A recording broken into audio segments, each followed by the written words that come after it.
Was there a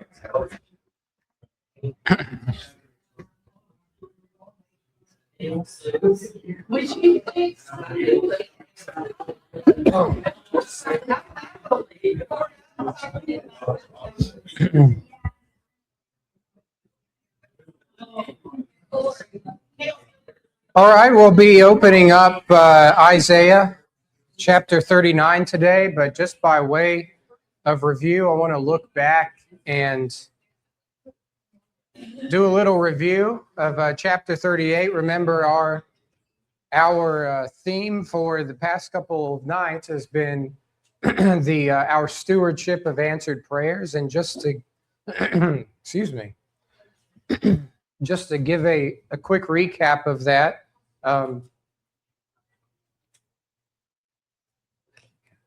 We did have a model prayer in time of crisis as we were looking at Hezekiah's prayer in chapter 38. Not chapter 38, chapter 37 was the model prayer in time of crisis. We saw that Hezekiah first did what we ought to do when we pray. We ought to acknowledge who God is. Who are we speaking to? And that is helpful in many ways. It helps us remember the reverence with which we go to God in prayer. It helps us remember the fact that He can deliver on what we ask. If it's in accordance with His will, He can and will deliver on it. So acknowledging who God is important. Presenting the situation honestly. Again, who remembers what the situation was in chapter 37? That's chapter 38. But 37, you're right, that's chapter 38. In chapter 37, bird in a cage?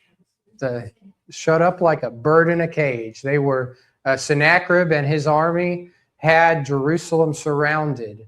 And so if you'll remember, Hezekiah brought up the letter from Sennacherib, and it says he laid it before the Lord and he prayed. He presented the situation honestly. Then he stated the core issue. What was the core issue of Hezekiah and his crisis?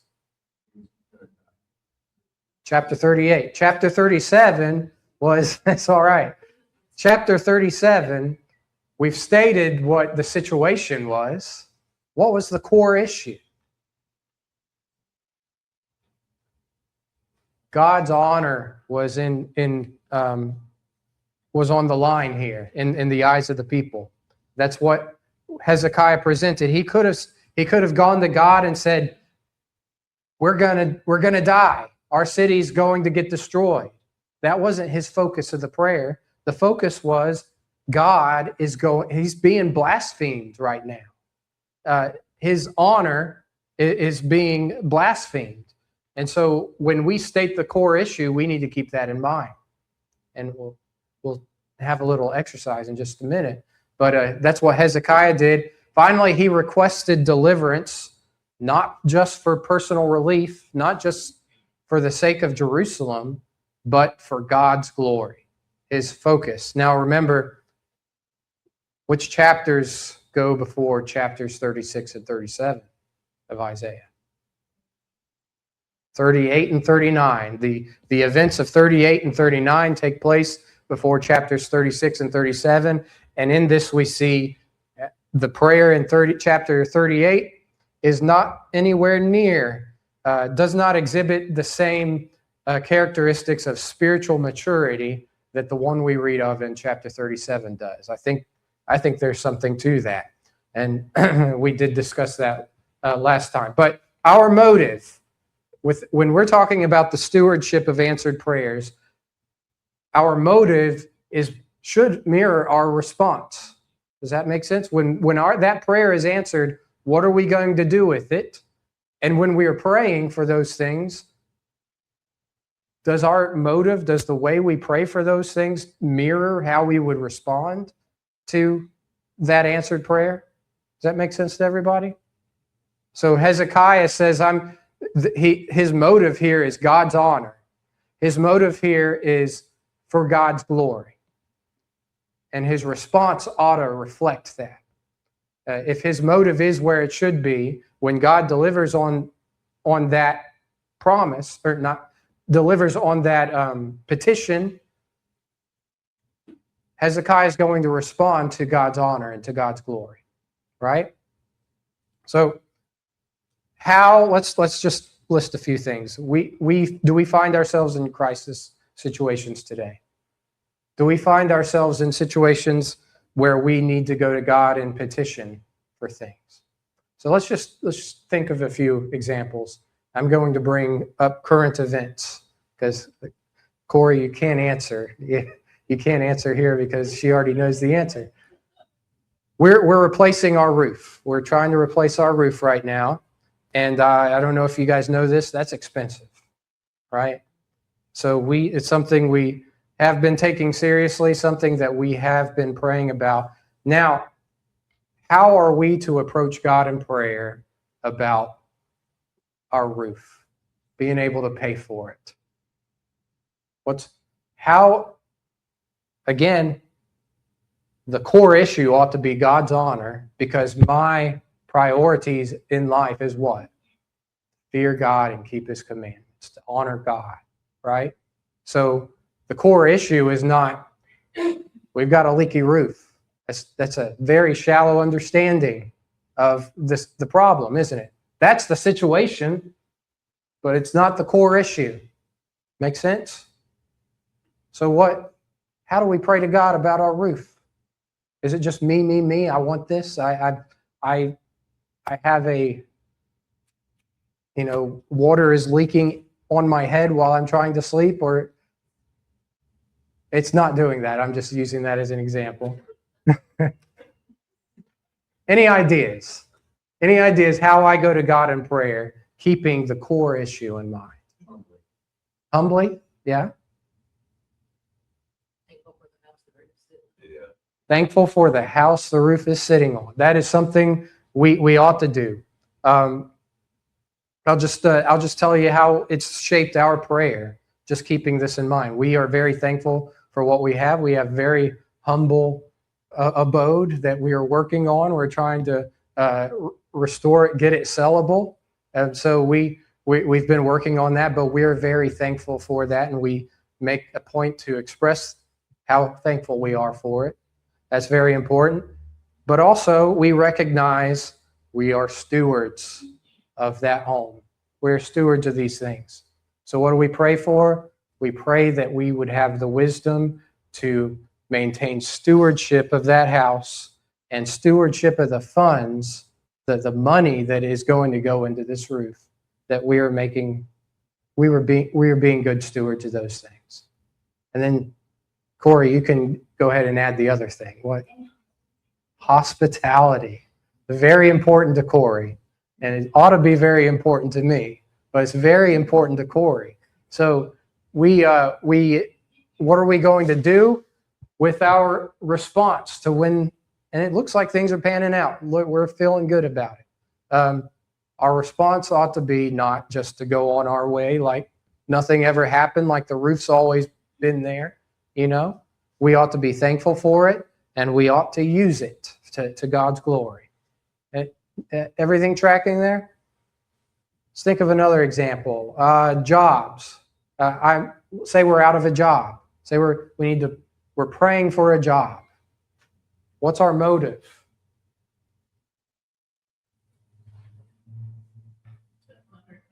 To honor God. Our motive is to honor God. How do we do that? How do we pray for a job? And how does that temper, knowing that our purpose is to honor God, how does that temper our prayer for that job, for that job search?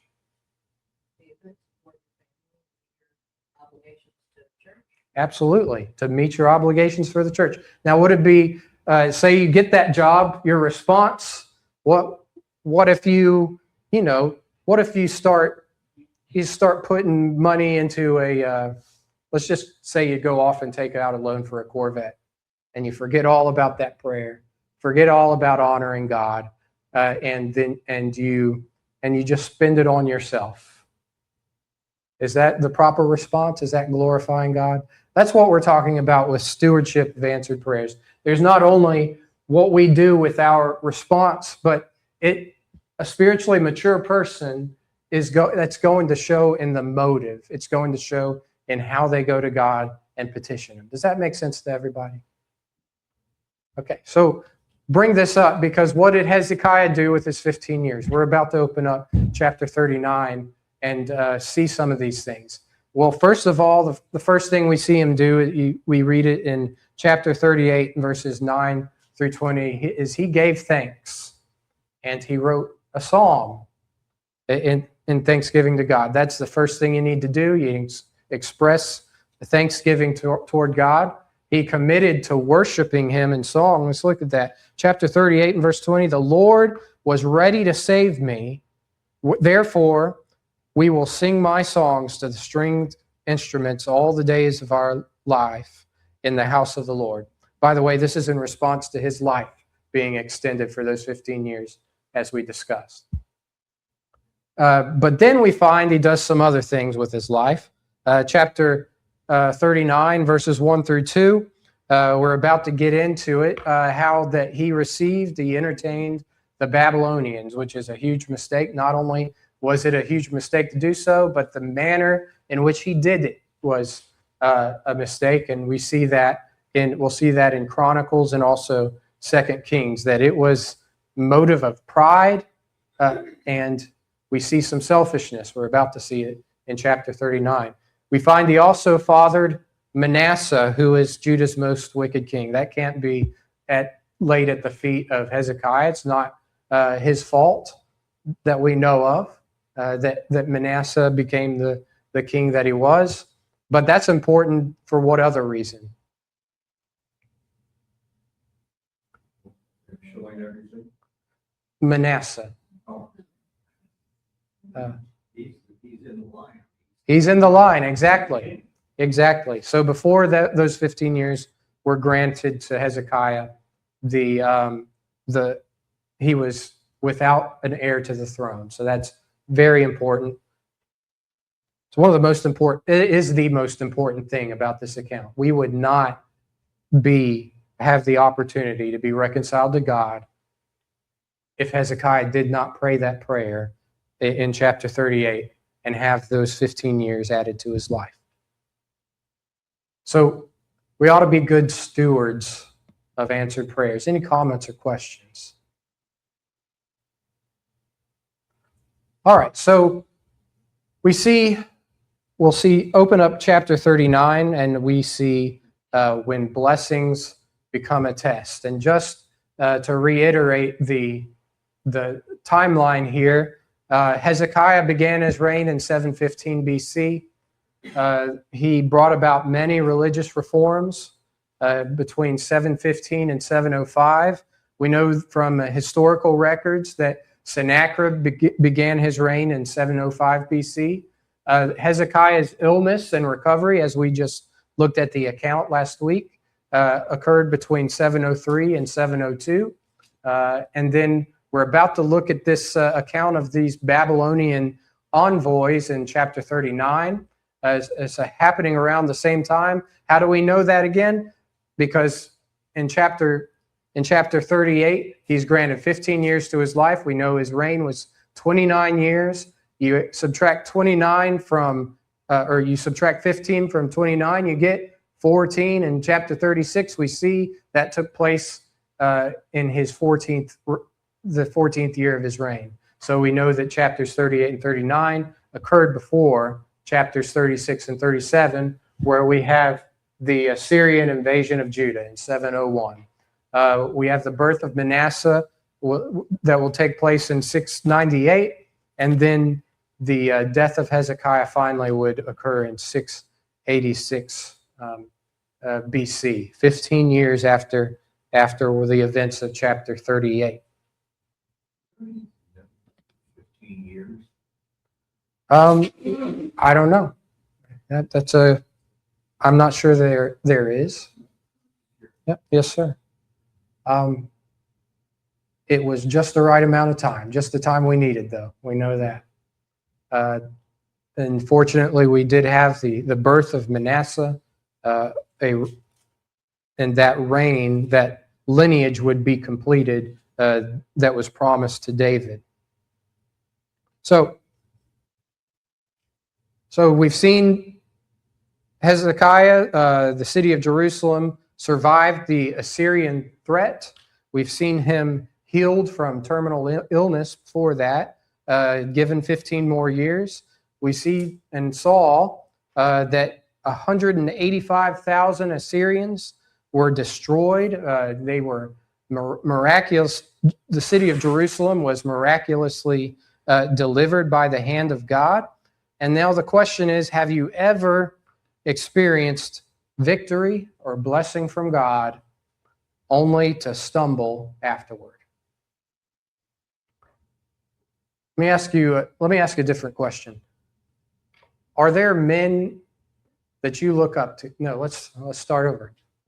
Just think internally here. Who can raise their hand and say, I have no more work to do. I've got no more improvement. Nobody can. I'm raising mine. I'm just doing it for example. Who can say that they've reached the point in their faith where they are fairly confident they cannot stumble from, they cannot fall from? Now, how many men have you looked to, men or women, and you just see them as giants in the faith, that there's no way they can possibly stumble? They must be perfect. We ever look at men that way? We ought to, at least, do we reason within ourselves that can't be the case, though? That no man is perfect? Do you think you can't stumble, you've already stumbled? Yeah, absolutely. Very true. So Hezekiah is referred to as a king, and none other existed like him before him, and none other would after him. He was a king that did all these reforms, had the groves, the idols ripped from Judah, and was just a great king from what we read. But we also read of some grave mistakes that he made here. And keeping this timeline in mind, if the Babylonian envoys visit before the Assyrian invasion of Judah, we see a little bit of room for Hezekiah to mature in between these. The Babylonian envoy, I'm not entirely sure when it took place. It could have taken place after the Assyrian invasion, but if we look at chapter 39, beginning in verse 1, it begins with, "At that time, Merodach-Baladan, the son of Baladan, king of Babylon, sent letters and a present to Hezekiah, for he had heard that he had been sick and was recovered." Those three words, "at that time," they could mean contemporary, around the same time that this is happening, or it could mean have some. You have to look at the context to see if it happens after or if it's contemporary. To me, it's obvious it happens after Hezekiah is sick and he's healed. But we know from chapter 38 that at least chapter 38 takes place before chapters 36 and 37. Am I confusing people? Okay, so Hezekiah experiences victory. At least he could have experienced two great victories, healing and being delivered from the Assyrians. But at the very least, he's just been healed by God. And so what does he do with this? I wonder if somebody could read for me verses 1 and 2, chapter 39. I know I just read 1, but someone, verses 1 and 2 of chapter 39. At that time, Merodach-Baladan, the son of Baladan, king of Babylon, sent letters and a present to Hezekiah, for he heard that he had been sick and had recovered. And Hezekiah was pleased with them and showed them the house of his treasures, silver and gold, the spices and precious ointment, and all his armory, all that was found among his treasures. There was nothing in his house or in all his dominion that Hezekiah did not show them. All right, thank you, brother. So we're going to learn a few things in chapter 39, and a few of those things are that there is a danger of pride even after being blessed by God, right? There is a danger of falling even though you are put in a position. Others look up to you as though there's no one like this person. There was none like Hezekiah before him nor after him. So there are men that looked up to Hezekiah, and we still do today. But he failed here in chapter 39. So there's a danger in having pride after being blessed immensely by God. We see the consequence of short-sighted decisions can have long-lasting effects. We see that in chapter 39. And we also learn to trust God and the certainty of his word. And in Hezekiah's case, the prophetic word. So we'll learn those things. So first we see a visit here. Merodach Baladan came to Hezekiah, and it seems like it was to congratulate him for getting out of this sickness. He was remembered terminally ill in chapter 38. He was going to die without God's help. So the Merodach Baladan, the king of Babylon, pays him a visit here. Now, what was his real motive here? I think it probably wasn't to congratulate Hezekiah that he had been healed. It could have been, I should have put conjecture, but it's pretty well founded, that his real motive might have been military intelligence, not congratulations. Let's see what he's got. Let's see what his military looks like, see how rich he is. And so that's what he's come to do. And Hezekiah, it says there, Hezekiah was glad of them. There in verse 2. He was glad of them. So there is if you look at the Hebrew there, it could mean to rejoice. It could be to be pleased. And so it can imply pride here. And, who has stuff at their house they'd like to show off to people, right? You've got things that you would just love to share with everybody that would listen, and maybe those that wouldn't listen. But there are things that we tend to take pride in. Hezekiah took pride in the things that he had there. There was nothing that Hezekiah showed them not here. And so here, what's the problem? What's the problem with Hezekiah doing this on the surface level? Yes? First of all, it's not Hezekiah's show anyway. It was his cousin's stuff. Yeah. Good point. Yeah. Yeah. It wasn't his to show. In that same vein, was it his that he earned? I think we can say you're absolutely certain that he was fighting. Certainly he wasn't wise. Right. So we'll get to a cross-reference coming up where we do see that he was prideful. But so that's right. But so Hezekiah, we're about to see. We'll prove it. It's actually there in 2 Chronicles. We can read it in just a moment. But his pride is on display here. So we see 3 failures here. You can see them on the screen there. Pride.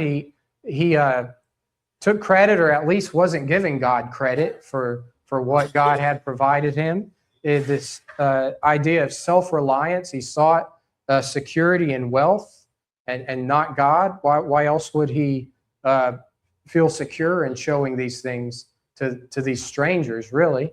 And then forgetfulness. He forgot what God did for him. Is that something we run the risk of doing when we come out of a crisis and we are delivered from what we thought was at one point a hopeless situation? Is there any risk that we run in forgetting that we prayed to God about this, that we were brought through this situation, and it wasn't me that got myself through this. Did we run the risk of doing that? You're not sure of that, of course. Yeah. If you're mature in the Lord, Mhm. you're humble Right. and not be show off. Yeah. It's like, it's not my God. You know, you're not going to do that. Yep. So he's still Right. Absolutely. even though he's said his prayer, God, he's praying for honor. Mhm. Well, that one came in. I know this is confusing. That one came in chapter 37. Yeah. Mhm. He still Right. do that. And Absolutely. He didn't have his eyes, he took his eyes. Yes, absolutely. This at this point, he definitely did not show the maturity that he did in chapter 37. So he's showing him everything. He's showing him the house of his precious things, the treasury, what their nation, the wealth of his nation, and then silver and gold. That's a more words to do with financial wealth. You have spices and precious ointment, luxury goods that he took pride in. The house of his armor he showed to him. That's his military arsenal, basically. And I don't know why you'd want to show Babylon, who could, I mean, history should show you, he should have seen how Assyria did it with Israel, just turned against them. Not Assyria, Syria did that with Israel, where they were friends against Assyria, and then Syria turned on them later. But mistake to show him his military capabilities for sure. And he says, all that was found in his treasures, everything. There's nothing that Hezekiah showed them not. Now, if we look, I wonder if somebody could read for us Second Chronicles 32 and verses 25 through 31, please. Hezekiah did not make a return according to the benefit done to him, for his heart was proud. Therefore, wrath came upon him from Judah and Jerusalem. Hezekiah humbled himself, both he and the inhabitants, so that the wrath of the Lord did not come upon him. Hezekiah had very great riches and honor. He made for himself treasuries for silver, gold, precious stones, for spices, for shields, and for all kinds of costly vessels. Storehouses also for yield of grain, wine and oil, stalls for all kinds of cattle and sheepfolds. He likewise provided cities for himself, flocks and herds in abundance. God had given him very great possessions. This same Hezekiah closed the upper outlet of the waters of Gihon and directed them down to the west side of the city of David. And Hezekiah prospered in all his work. And so in the matter of the unbeliefs of the princes of Babylon, who had been sent to him to inquire about the land, God left him to himself and wanted to test him to know all that was All right, thank you, brother. So, just real quickly, we have some insights there. He says, first of all, he rendered not again according to the benefit. He received great benefit. He received healing at the very least, but he failed to respond with gratitude, with humility. He says his heart was lifted up. He was prideful. After all that God had done, pride still crept in. And then it says that God left him to try him. This was a test, and it was a test that Hezekiah failed. So God's not abandoning him. He's only revealing to Hezekiah all that was in his heart. And what was in his heart? Pride, self-reliance, the forgetfulness of God's grace that had just been rendered to him. You know, if there's anything to take from this, or there's one thing I wanted to take from this, specifically this evening, is people are going to disappoint you. As much as you place someone on a pedestal, so to speak, as much as they seem as though they've got it figured out,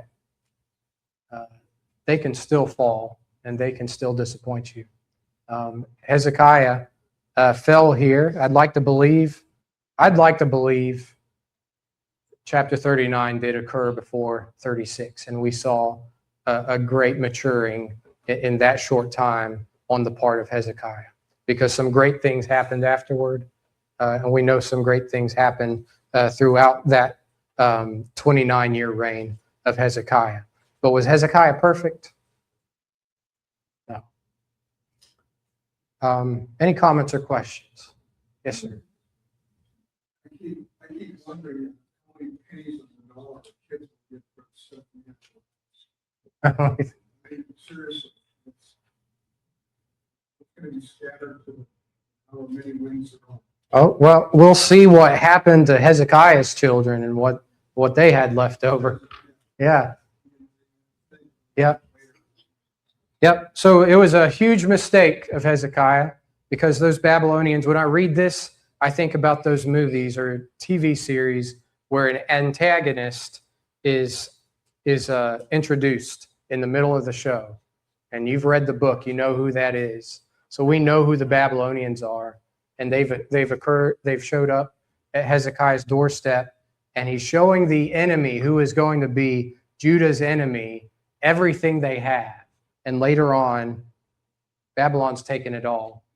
And we'll see next week the confrontation, what the message that Hezekiah is going to bring to Isaiah is going to bring to Hezekiah.